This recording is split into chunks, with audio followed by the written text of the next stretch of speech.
Kompas Petang kami lanjutkan bersama saya Maidop Elfrina. Saudara, penggeledahan KPK di rumah anak buah Bobi Nasution tak hanya soal temuan uang 2,8 miliar.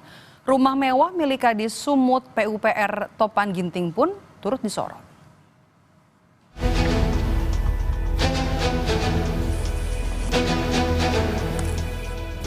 KPK menggeledah rumah pribadi anak buah Bobi Nasution, Kepala Dinas PUPR yang telah ditetapkan sebagai tersangka kasus korupsi jalan Topan Obaja Putra Ginting. Rumah Topan di klaster Topas, Perumahan Royal Sumatera juga mencuri perhatian lantaran rumah di kawasan itu dipasarkan di situs jual beli rumah dan dihargai nyaris 2 miliar rupiah. Diduga, rumah yang baru ditinggali 6 bulan terakhir ini belum masuk dalam laporan harta kekayaan penyelenggara negara LHKPN KPK tahun 2024. Harta Topan Obaja Putra Ginting berdasarkan LHKPN KPK tahun 2024 sebagai Kepala Dinas PU Kota Medan mencapai total 4.991.948.201 rupiah. Terdiri dari tanah dan bangunan seluas 137 meter persegi per 90 meter persegi di Kota Medan dari hibah tanpa akta, tanah seluas 432 meter persegi di Kota Medan, tanah seluas 120 meter persegi di Kota Medan, dan tanah dan bangunan seluas 450 meter persegi per 400 meter persegi dengan total 2 miliar 65 juta rupiah. Alat transportasi dan mesin senilai 580 juta rupiah, harta bergerak lain senilai 86 juta, dan kas atau setara kas senilai 2,2 miliar rupiah. Tepat di belakang saya ini merupakan sebuah rumah dari tersangka kasus korupsi pembangunan jalan di Sumatera Utara, Topan Ginting, yang merupakan Kepala Dinas PUPR Provinsi Sumatera Utara. Adapun rumah ini sendiri, saudara, berdiri di lahan yang diperkirakan memiliki ukuran 10 kali 20 dan memiliki 2 lantai, dan memang rumah ini berada di klaster ataupun di perumahan yang terkenal cukup mewah di Kota Medan dengan berbagai fasilitas. Salah satunya adalah terdapat lapangan golf di kawasan perumahan Royal Sumatera ini, saudara. Sebelumnya, saudara, pada tahun 2019 Topan Ginting masih menjabat sebagai camat di Kecamatan Medan Tuntungan. Lalu pada saat Bobi Nasution mulai menjabat sebagai wali kota Medan, Topan pun naik pangkat menjadi kepala bagian di Sekretaris Daerah Kota Medan. Lalu pada tahun 2022, Topan Ginting resmi diangkat menjadi Kepala Dinas SDA BMBK atau Sumber Daya Air Bina Marga Bina Konstruksi Medan, yang pada saat itu ia memimpin proyek-proyek yang menjadi unggulan dari Bobi Nasution seperti pembangunan underpass, pembangunan overpass, dan juga perbaikan drainase dan beberapa ruas jalan di Kota Medan.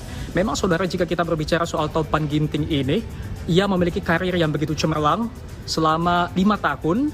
Banyak sekali jabatan-jabatan yang diperoleh oleh Topan Ginting, terkhusus pada masa pemerintahan Bobi Nasution, baik saat menjadi wali kota Medan ataupun menjadi gubernur di Sumatera Utara.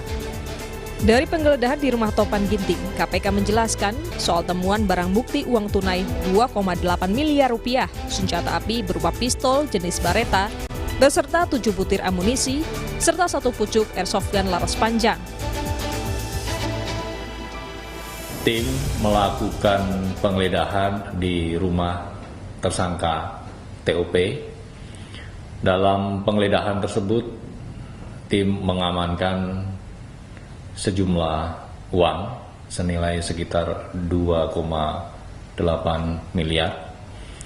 Tim juga mengamankan 2 senjata api.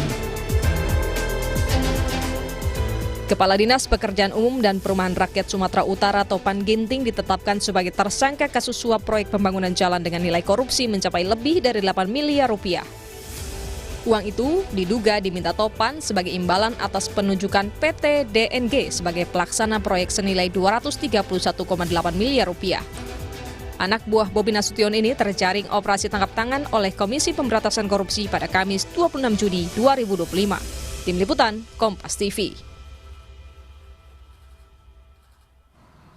Selain uang 2,8 miliar, penyidik KPK juga menemukan senjata api dalam penggeledahan rumah anak buah Bobi Nasution yang juga merupakan Kepala Dinas PUPR Sumatera Utara Topan Ginting. Pada saat penggeledahan juga ditemukan senjata api Beretta dan hingga saat ini belum ada kejelasan dari polisi soal izin kepemilikan senjata api Topan Ginting. Apakah seorang PNS yang juga menjabat sebagai kepala dinas diperbolehkan menyimpan senjata? Apa kemudian urgensinya? Kita bahas petang ini bersama dengan mantan Kabareskrim Komjen Ito Sumardi. Selamat petang Pak Ito dengan Maidop. Selamat petang Pak Maido. Oke, sebelum kita bahas apa urgensinya, kami ingin tahu dulu, Beretta ini biasanya digunakan untuk apa, Pak Ito? Ada senjata yang memang jenis-jenisnya yang diperbolehkan ya, tapi tentunya dengan perizinan Pak ya. Yang pertama adalah tentunya senjata yang biasanya di bawah kaliber 9 mm. Kemudian tentunya untuk kepemilikan senjata api di Indonesia ini diatur secara ketat ya. Itu tentunya apabila seseorang yang memiliki senjata api tetapi tidak bisa membuktikan izin yang dimilikinya, maka yang bersangkutan itu akan terkena undang-undang yang cukup berat, undang-undang darurat nomor 12 tahun 51, kemudian ada peraturan Kapolri nomor 18 tahun 2015 dan juga tentang undang-undang darurat undang-undang yang lain ya. Jadi saya kira mungkin kalau diperbolehkan atau tidak memang ada beberapa pejabat ya yang mungkin karena tugasnya itu mereka diperbolehkan untuk memegang senjata api, tetapi itu pun juga yang terkait dengan misalnya bendahara atau pemilik bank ya, atau ada yang profesinya itu betul-betul rawan ya terjadi kejahatan. Tapi itu izinnya memang harus dimiliki dan setiap tahun izin itu diperpanjang, Mbak. Seperti saya juga mempunyai Beretta juga, tapi saya juga setiap tahun memperpanjang izin. Kalau tidak berarti saya dianggap sebagai pemegang senjata api yang ilegal. Jadi kita tentunya harus melakukan nanti pendalaman kembali. Kalau ternyata yang bersangkutan itu tidak memiliki izin, maka ada konsekuensi hukum yang diatur dalam undang-undang darurat ya 12 tahun 51 dengan ancaman hukumannya dari penjara sampai dengan hukuman mati ya. Saya kira ini yang perlu nanti didalami oleh penyidik KPK dan tentunya bekerja sama dengan kepolisian, karena izin senjata api itu hanya bagi orang sipil dikeluarkan oleh kepolisian. Demikian, Pak. Tadi kan Anda menyebut biasanya pun kalau misalnya ada pejabat yang memiliki atau juga mengantongi izin senjata api ini biasanya ada yang mau dilindungi begitu ya, bendahara tadi Anda bilang atau membawa uang begitu. Kalau untuk senjata Beretta ini sebenarnya Pak Ito bisa dimiliki warga sipil, kemudian siapa saja yang bisa mendapatkan izinnya Pak Ito? Sangat terbatas ya Mbak ya. Tadi saya sampaikan kaliber di bawah 9 mm itu biasanya ada diberikan kewenangan atau pemegang senjatanya dari orang-orang yang memiliki profesi sangat rawan dari kejahatan ya.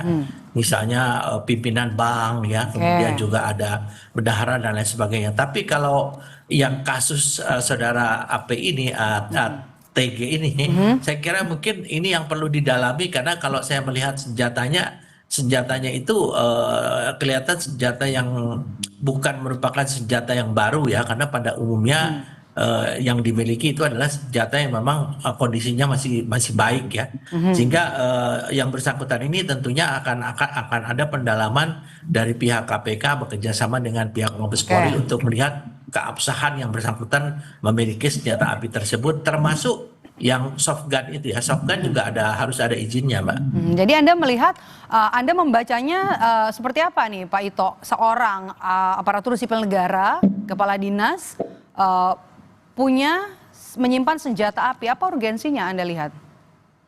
Kalau saya merupakan pendapat pribadi ya Mbak ya, saya kira yang bersangkutan ini mungkin tidak memiliki izin ya, mudah-mudahan saya tidak mendahului daripada penyidik ya. Mohon maaf kalau saya salah, tetapi menurut saya kalau melihat daripada senjata yang ditayangkan di media, kemudian juga dengan status jabatan yang bersangkutan yang hanya Kadis PUPR, itu saya kira tidak ada urgensi sama sekali yang bersangkutan bisa memegang senjata api tersebut. Tapi tentunya nanti akan didalami apakah yang bersangkutan memiliki izin atau tidak. Kalaupun memiliki izin, apakah izinnya itu masih berlaku atau tidak. Nah, itu akan menjadi nanti bahan bagi penyidik untuk bisa apakah yang bersangkutan bisa dikenakan undang-undang pemegang senjata api tanpa izinnya. Tapi PNS, ASN maksud saya, atau seorang kepala dinas bisa mengurus izin untuk pemilikan senjata api? Saya kalau melihat daripada pengalaman saya, ini memang sudah janggal sekali ya Pak ya, janggal. Jadi tadi saya sampaikan, kalau pendapat secara pribadi, kelihatannya saya meragukan bahwa yang bersangkutan itu memiliki izin ya. Nah, tapi kita tentunya menunggu daripada hasil pendalaman teman-teman. Nanti saya juga tentunya akan koordinasi dengan teman-teman yang saat ini sedang menangani permasalahan saudara Topan ini ya. Baik, terima kasih sudah bergabung bersama kami mantan Kabar Reskrim Komjen Purnawirawan Ito Sumardi di Kompas Petang hari ini. Sehat selalu, Pak Ito. Ya, terima kasih, Mbak. Usai jeda